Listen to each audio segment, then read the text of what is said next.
Okay, so now I'm just going to quickly breeze over some of the frameworks that we've got for this module thus far.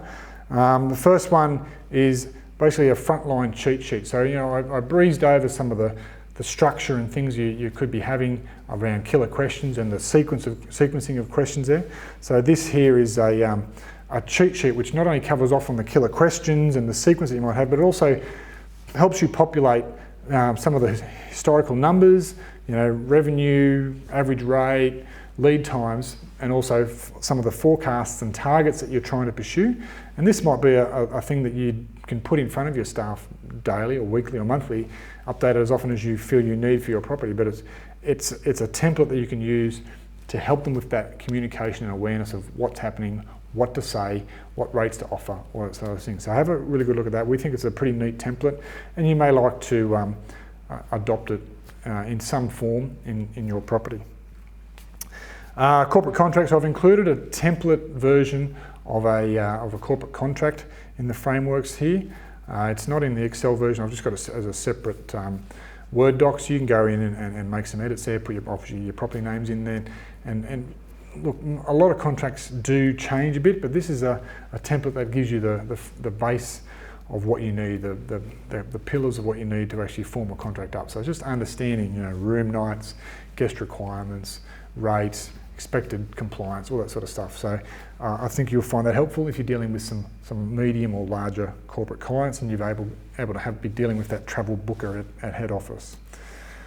Key account management. This is sales, not sales 101. This is probably a little bit more advanced stuff. Now you can do this within a CRM. When it comes to CRM, if you haven't adopted one already, I'd be holding your horses on it. I would probably build, you know, work with something like this first. This is sort of a start of a database. Because when it comes to adopting technology, we strongly believe is you need to form your habits first. Find out what you need, find out what you want to track, find out what you want to measure, and then go and find a technology solution, a CRM or similar, that actually fits your needs, rather than finding a CRM and you fitting it. All right, so there's a little side tip there, but this is what I'd call a key account management spreadsheet. It's basically a database, but it's also got a number of different fields in there about how many times you've met with them, when was the most recent meeting, what are the anticipated room nights, what was last year's compliance, what's this year's forecast, what's the current rate we're offering. We also go into things like when was the last time we did a famil, you know, who are the contacts that we know there. You know, key account management is based around, you know, putting a breadth of contacts into the organisation. So rather than just having one person that you deal with at the organisation, have 2 or 3 that you at least know.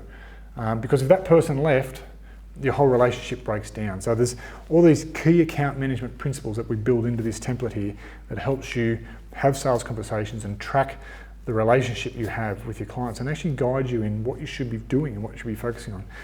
This has got some metrics in there that we like to track, and you might like to add your own in there as well. And framework for sales levers. So this is just basically a pictorial around to summarise this whole module up around what are the things that you can do physically, what are the levers you can pull to actually drive occupancy. So it just gives you it's a good refresher sheet, I find, to when you're sitting there scratching your head, looking 3 months ahead going, oh, we're a bit quiet, oh, I should be doing that. Because the key thing for me is when it comes to sales levers, don't leave it too late, you know. Friday afternoon is too late to yield Friday night. Okay, sure, there's some actions we might take, but there's so much work that comes in before that. The work should have started at least 6 months earlier, preferably 12 months earlier if it's a busy period.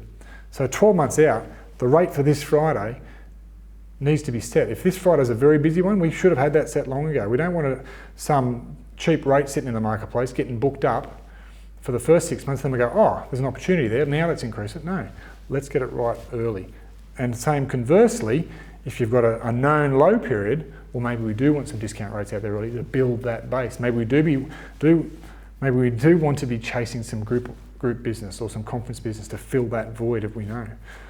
So it all comes back to that awareness and thinking ahead, which sets you up for success when it comes to yielding the property. So in that sales environment, it's your job to get in and pull these levers, create the traction, turn business on and off, so you set up the yielding team to make those absolute pricing decisions that help maximise the profit in the whole business.